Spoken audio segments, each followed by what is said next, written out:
Oi, gente, tudo bem? Estamos aqui hoje com o nosso pastor Adoniran. Uhul! E a gente quer hoje... eu quero apresentar um pouquinho um quadro novo que a gente quer fazer no Ministério de Missões, que é falar mais sobre povos não alcançados e desses momentos agora a gente quer falar sobre surdos. E hoje a gente tem aqui esse pastorzão maravilhoso que tem um ministério lindo. E, enfim, a gente vai ter um bate-papo aqui, a gente vai conversar, vou ter uns 5 minutos assim, e daí durante algum tempo, durante essas próximas semanas, você vai acompanhar o nosso bate-papo, tá bom? E aí, pastor, como é que você tá? Tá tudo bem? Show, e tô super feliz por esse bate-papo, hein? Quando você falou, eu falei, gente, que legal, vamos falar sobre povos não alcançados. Bem feliz, obrigado pelo convite, Josi. E Ministério de Missões, né? Isso aí, pastor. Bem, acho que a primeira coisa a minha dúvida, assim, eu acho que de muita gente, como é que você foi entrar nesse ministério? Como que aconteceu tudo isso? Você sabe que todo mundo pergunta isso mesmo. Pastor, como é que você entrou nesse mundo aí, né? E é muito bacana poder responder. Porque as minhas primeiras lembranças, assim, brincando na minha casa, com a minha família, são com dois primos surdos que eu tenho. Na verdade, eu tenho três primos. Um é deficiente auditivo, e já eu explico a diferença entre surdo e deficiente auditivo. São dois grupos diferentes. E aí, as minhas lembranças sempre foram com eles, e eu tentando me comunicar e tudo mais. E aí eu lembro de uma tia minha que era professora de surdos também, e a minha casa o tempo todo estava cheia de surdos. Depois a minha mãe entrou nesse mundo, eu tenho uma outra tia que entrou nesse mundo, primos que são intérpretes, então não tinha outro caminho para mim, né? Tipo, não dava pra fugir. Não dava para fugir, eu tava ali, não tinha como escapar. E nessa época eu fazia um sinal caseiro, sabe? Eu não conhecia bem a Libras, eu fui estudar. Eu fui estudar de verdade Libras quando eu fui para o seminário, porque tinha um grupo de surdos lá conversando, aí opa, eu sei conversar com esse povo aí, vou lá. E quando eu desci, nossa, foi um fiasco, foi muito engraçado, porque eu fazia as coisas lá, eles ficavam olhando assim para mim, o que que esse cara tá fazendo aí? Ou tentando fazer, né? E aí eu comecei a perceber que eles não me entendiam, eu não entendia muita coisa do que eles faziam, e a gente começou a ter amizade e tudo mais, e eu comecei então a aprender com eles, né? Esse grupo que estava no seminário, que eles tinham um grupo de estudos lá, ensinava Libras também e tudo mais. E eu fui me envolvendo e cresci muito rápido, porque eu já tinha, vamos dizer assim, uma base, né? Não era de Libras, mas eu já sabia bastante coisa desse aspecto da comunicação gestual. Então foi muito fácil para mim. Eu acho que em 3 meses eu já estava fazendo bastante coisa, já estava sendo desafiado para interpretar e coisas assim. E eu ia entrando, eu não estava nem aí. Não, eu vou entrar nesse negócio. E aí ia interpretar, fazia do meu jeito, fazia tudo meio estranho lá, e os surdos ficavam assim, sabe? Uau, não, que legal! Porque eu misturava muito mímica com língua de sinais, né? Ainda faço, na verdade, um pouco de mímica, um pouco de língua de sinais, e eu descobri que existe um campo na interpretação que a gente chama de interpretação intersemiótica. Então eu fazia isso sem ter estudado, e hoje eu estudo, então faço mais consciente esse lado da interpretação intersemiótica. É muito massa, muito Que massa. legal! É o uso da criatividade nesse meio, Exato, né? exato. Que legal! Nossa! Um exemplo para você, a gente faz vida, né? Aham. Esse é o sinal de vida. Eu tiro aqui, pego, olho em todas as áreas da vida, às vezes, isso aqui tá meio pecaminoso, tiro, isso, opa, tem uma coisa errada aqui, tiro, aí volta o sinal normal e trago para cá. Então eu comecei a pensar nessas coisas, e aí fazendo isso, aí o SUS fica assim, uau, que legal! É muito bacana, muito Cara, bacana. eu acho incrível, assim, porque você tá falando na língua deles, né? Aham. Principalmente, pelo menos, eu acho incrível porque é Deus falando na língua do próprio Nossa, intérprete, assim. Eu acho que é um significado muito grande. é muito grande, é muito precioso. E uma coisa que a gente vê, né, quando assiste documentário de missões e essas coisas, quando chega aqueles pacotes de Bíblia em povos que não têm a Bíblia na sua própria língua e tudo mais, que eles ficam saltitando e felizes e é muito bacana. A gente, há 2, 3 anos atrás, lançamos o Novo Testamento, na verdade, não é a Bíblia toda, mas o Novo Testamento em Libras e tipo, a aceitação foi uma coisa assim espantosa, sabe? A gente já quase bateu 500 mil de visualizações, criamos um aplicativo e esse aplicativo todos os dias, todo mês assim tem um aumento assim muito grande mesmo. A gente sabe que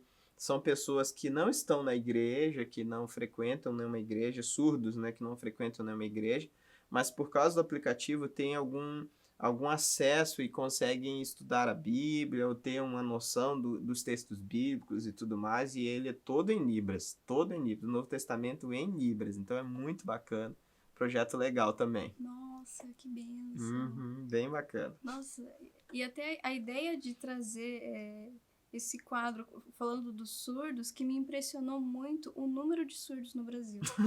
Eu fiquei chocada quando eu vi que era mais de 9 milhões de pessoas, né? Uma população muito grande e apenas 1%, né? 1% desses 9 milhões conhece a Cristo. Exato. Eu fiquei tão chocada com isso que eu fiquei, não, a gente precisa mostrar isso. É um povo não alcançado mesmo. Quando se acendeu, né, essa luz sobre o povo surdo foi por causa do Ronaldo Lidório, né? Ele fez uma pesquisa e ele chegou à conclusão que o surdo era um povo porque existe realmente um esforço, eu diria que até político da parte dos surdos de serem considerados como povo. Então, o povo surdo, que lembra que eu falei da diferença entre deficiente auditivo e surdo?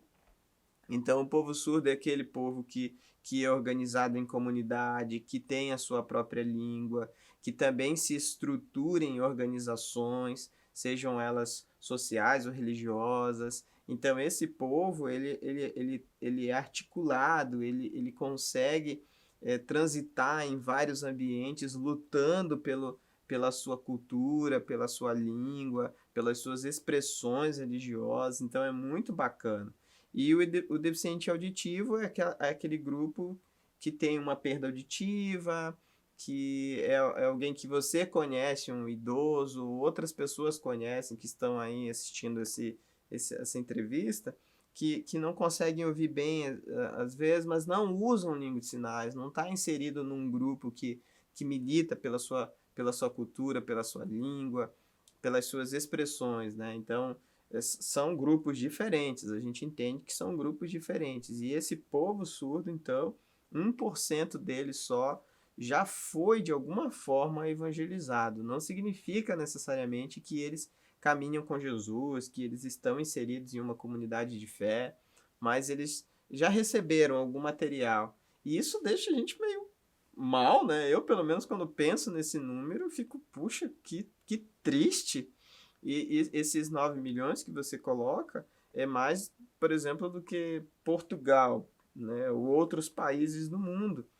E nós focamos em algumas áreas do mundo e dentro do Brasil tem um povo com uma língua, com uma cultura que não foi alcançado ainda, que não tem igrejas que se voltem para esse meio. Eu estava, antes do nosso bate-papo aqui, falando que em cada estado brasileiro tem pelo menos uma igreja que trabalha com surdos, mas dentro olhando para esse número, é pouco, né? Muito pouco. Pouco. Nossa, eu fiquei tão chocada, assim, porque é tão comum, pelo menos no nosso dia a dia, né, a gente encontrar um surdo, né, seja no ônibus, seja no terminal, assim, e a gente não comunica pela dificuldade, Uhum. sabe? As limitações comunicativas mesmo. Uhum. E o quanto agora que esse campo está começando a crescer, Uhum. né? Mas o quanto isso precisa ser dado mais ênfase. Uhum. É Né? verdade, é verdade. Eu gostei do que você colocou, as limitações comunicativas, é verdade. A gente fica meio assim, não, como é que eu faço? Dá aquele Chego medinho e aí? assim, meu Deus, como é que eu vou falar? O que que eu falo? Que sinal que eu faço? É verdade. Mas vou dar uma dica então, vou aproveitar aqui que você tocou nesse assunto, vou dar algumas dicas. Quando você vê uma pessoa surda, geralmente a gente cria mesmo esse bloqueio. Ah, não sei o que fazer, como é que eu chego, como é que vou falar e tal. Se você chegar e tocar na pessoa e tentar se apresentar de alguma forma, quando você for se apresentar, tenta deixar a tua cabeça sem fazer muitos movimentos e articular bem os lábios. Se você falar devagarinho e articular, não precisa gritar, tá? O pessoal geralmente, opa, é o surdo, tá tudo bem, aê? Não, você articula bem os teus lábios e ele vai compreender alguma coisa do que você está falando. Claro, não vai ser tudo, mas alguma coisa do que você fala, ele vai compreender. Se você juntar isso com uma mímica, aponta ali, tenta fazer um desenho no ar, né? Isso também vai facilitar essa comunicação. E tem um mito que a gente precisa quebrar aqui, Josi. O pessoal diz assim, tá, mas e se eu escrever para ele? Nem todo surdo sabe ler português. Porque pensa, a estrutura dele toda de mundo é visual. Então, quando ele está fazendo sinais, segue uma estrutura visual. Um exemplo para você aqui, vou fazer um sinal em Libras, né? Onde você mora? Isso soando em português. Uhum. Se eu fosse escrever em Libras, onde você morar? Então ele vai escrever como se ele estivesse fazendo Libras. As expressões vão ser meio diferentes para a gente, não é errado. Algumas pessoas falam, não, mas ele está fazendo um português errado. Pode ser que a língua portuguesa, na estrutura que nós estudamos, está assim, errado. Mas para ele, na forma que ele se comunica, está perfeito. Ele está criando uma estrutura em língua de sinais e transportando para uma outra língua, que é a língua portuguesa. Só que as pessoas não entendem isso. Aí ele vai escrever, eu não estou entendendo nada que ele está escrevendo. Ele está escrevendo como se ele estivesse fazendo em sinais. Então, como você vai escrever um texto para um surdo? Tenta ser o mais simples possível. De repente, se você puder usar os verbos no finitivo, deixar um pouquinho preposições, conjugação, um pouco de lado, e vai escrevendo assim, meio índio, né? Como a gente fala, meio índio, escreve meio índio, que daí dá para entender direitinho. Eu recebo muitas mensagens de surdos e eu fico olhando assim, aí eu a minha esposa às vezes fala, você entendeu? Eu falo, entendi, ó, tá dizendo isso, isso, isso. Não, ele não tá dizendo isso, quer ver? Aí ligo, é isso, isso, isso, isso que você tá dizendo? Sim, é isso, isso, isso, isso que eu tô dizendo, eu não falei?